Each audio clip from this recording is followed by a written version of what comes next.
대만 총통 선거가 2주 정도 남았네요. 누가 당선되느냐에 따라서 미국과 중국의 경제와 외교, 그리고 안보 문제에 직접적인 영향을 주기 때문에 전 세계 이목이 집중되고 있습니다. 지금 보고 계시는 이 두 명의 후보는 현 집권당인 민진당의 라이칭더 후보와 국민당의 허우유이 후보입니다. 민진당의 라이칭더 후보는 친미 성향이고 국민당의 허우유이 후보는 친중 성향이 강한 인물이에요. 사실상 이번 대만 총통 선거는 미국과 중국의 대리전 양상으로 가고 있다고 해도 과언이 아닙니다. 최근 대만 인터넷 매체에서 진행한 여론조사에서는 라이칭더 후보가 37.3%의 지지율로 선두를 달리고 있고 국민당 허우유이 후보는 33.4%의 지지율로 라이칭더 후보를 바짝 뒤쫓고 있죠. 낡은 기성정당에 실망한 유권자들을 흡수하면서 한때 2위를 달린 민중당의 허원저 후보는 17.7%의 지지율로 3위를 기록 중이에요. 국민당의 허 후보는 선거 초반 20% 아래 지지율을 기록하면서 대선 경쟁이 쉽지 않겠다는 평가를 받아왔었는데 친중 성향인 폭스콘 창업자 거타이밍 후보가 사퇴하면서 친중 지지표를 대부분 흡수하게 됐고 현재 초접전 양상을 만들고 있어요. 현재 바이든 정부는 대만의 자위권 강화를 위해서 지원과 협력을 늘리면서 우회적으로 민진당을 지원해주고 있습니다. 중국도 가만히 있지 않겠죠. 20일 중국 국무원은 대만산 12개 품목에 대해 다음 달 1일부터 관세 감면을 중단하겠다고 발표를 했어요. 게다가 중국 전직 고위 관료는 총통 선거에서 민진당이 승리하면 중국과 대만의 무력 충돌로 확대될 것이라면서 공포를 조장하고 있고요. 대만 국민들은 중국이 홍콩을 잠식하는 모습을 옆에서 지켜봐왔기 때문에 중국으로부터 독립적인 성향이 강합니다. 이 때문에 라이칭더 후보가 당선될 가능성이 높아 보이는데 변수를 하나 꼽자면 민중당의 커언저 후보가 될 수도 있을 겁니다. 만일 커언저 후보가 사퇴를 하면서 한쪽에 붙는다면 언제든지 결과가 뒤바뀔 수도 있겠죠. 그동안 중국과의 갈등으로 인해 전쟁 위협이 커져가면서 피로가 쌓였던 유권자들이 친중 후보로 결집할 가능성도 배제할 수는 없을 거예요. 하지만 커 후보가 완조 의사를 밝혔기 때문에 사퇴 가능성은 낮게 보고 있는 상황이고요. 인구가 2,300만 명의 한국의 영토 3분의 1밖에 안 되는 대만을 두고 중국과 미국은 왜 그토록 싸움을 벌이고 있는 걸까요? 대만이 중요한 이유는 세 가지로 정리할 수 있을 것 같은데 첫 번째는 지정학적 중요성입니다. 대만은 지리적으로 동북아와 동남아의 경계에 위치해 있기 때문에 한국이나 일본의 해상교통으로서 중요한 역할을 담당합니다. 중국이 대만을 흡수하기만 하면 태평양길이 열릴 수 있기 때문에 경제적으로 굉장히 중요합니다. 두 번째는 전 세계 파운드리 시장의 1위 기업인 TSMC가 대만에 있다는 거죠. 앞으로 글로벌 국가들은 AI 산업 경쟁이 점점 치열해질 텐데 AI 산업에 필수적인 건 반도체죠. TSMC가 이 반도체 시장을 꽉 잡고 있고 미국과 중국의 반도체를 생산하고 있기 때문에 두 국가에게 TSMC는 굉장히 중요한 역할을 하고 있어요. 미국이 중국의 반도체 규제를 더욱더 강화하고 있기 때문에 중국은 대만을 놓칠 수가 없는 거고요. 마지막으로 세 번째는 군사 및 안보적 중요성입니다. 중국은 태평양을 진출하기 위한 교두보를 삼기 위해서 반드시 대만이 필요해요. 이 때문에 중국과 대만의 중간에 위치한 대만 해협에서 중국은 군사훈련을 하면서 대만을 간접적으로 위협하고 있죠. 미국에게도 동아시아의 패권을 지면서 중국을 견제하기 위해서는 대만이 반드시 필요합니다. 그리고 추후에 태평양에서 분쟁이 일어났을 때 개입할 수 있는 권리까지 가져갈 수 있기 때문에 미국과 중국에게 대만은 군사 및 안보적으로 중요하죠. 지금 미국은 5년 안에 중국이 대만을 침공한다고 예상을 하고 있고 현재 필리핀 찰북단 카카한 기지에 있는 미군 기지에서 모의 훈련을 진행하고 있어요. 미국이 대만을 방어하려면 필리핀의 미군 기지가 굉장히 중요한 역할을 하게 됩니다. 사실 미국과 필리핀의 관계도 마냥 좋은 것만은 아니에요. 1898년도에 필리핀은 스페인에게 식민 지배를 당하고 있었고 그 당시 미국이 스페인군에게 승리를 하면서 미군은 필리핀에 주둔하기 시작합니다. 2차 대전 이후 미국은 일본군에게 패배한 뒤 물러나게 됐고 1946년도 필리핀이 일본에게 해방되자 미군이 다시 들어와서 15개의 군사시설을 99년 동안 무료로 사용할 수 있는 합의서를 체결하게 되죠. 수십 년간 미국이 필리핀에 주둔을 하면서 필리핀 정부는 기지 사용료를 계속해서 인상했고 결국 미국 정부의 심기를 건드리게 되죠. 미국도 그 당시 주적이었던 소련의 힘이 많이 약해졌는데 굳이 비싼 비용을 지불해 가면서 필리핀에 주둔할 필요성이 없다고 느꼈어요.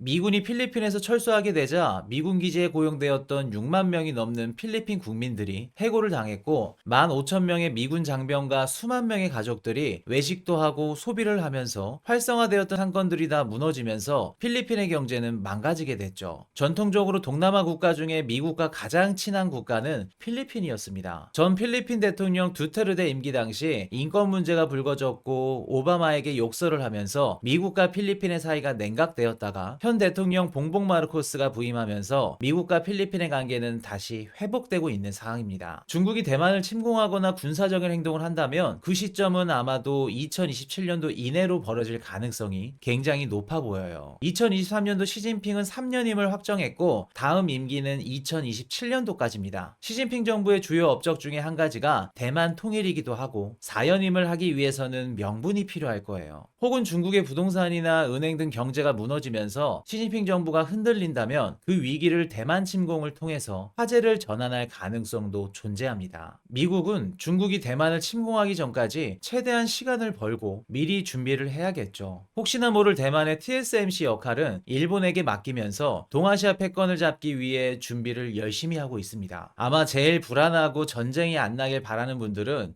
중국과 대만에 투자하신 분들일 텐데요. 지정학적 위기를 느끼고 이미 월가에 있는 거물들은 자금을 이미 빼고 있는 상황이에요. 아마도 향후 몇 년간은 지정학적 위기가 계속해서 가지 않을까 생각을 해봅니다. 하지만 여기서도 기회는 또 존재하죠. 중국과 대만의 지정학적 위기로 수혜를 볼 수 있는 국가와 기업들을 살펴봐야 됩니다. 일단 미중 대만 갈등에 근접한 곳에 위치한 필리핀과 베트남이 수혜를 볼 수 있을 거예요. 그리고 TSMC와 폭스콘이 주춤할 때 수혜를 받을 수 있는 기업을 보시면 될 것 같아요. 삼성전자나 엔비디아가 될 수도 있을 거고요. 거대한 투자를 받고 있는 일본의 반도체, 라피더스 쪽을 보셔도 좋을 것 같고요. 항상 보면 지정학적 위기가 발생하면서 당사자들은 제외하고 주변국들이 수혜를 나눠서 받게 되더라고요. 그런 점들을 우리가 2024년도 투자에 활용할 수 있었으면 합니다. 다음이 더 기대되는 좋은 정보로 찾아뵙겠습니다. 지금까지 머니톡톡이었습니다.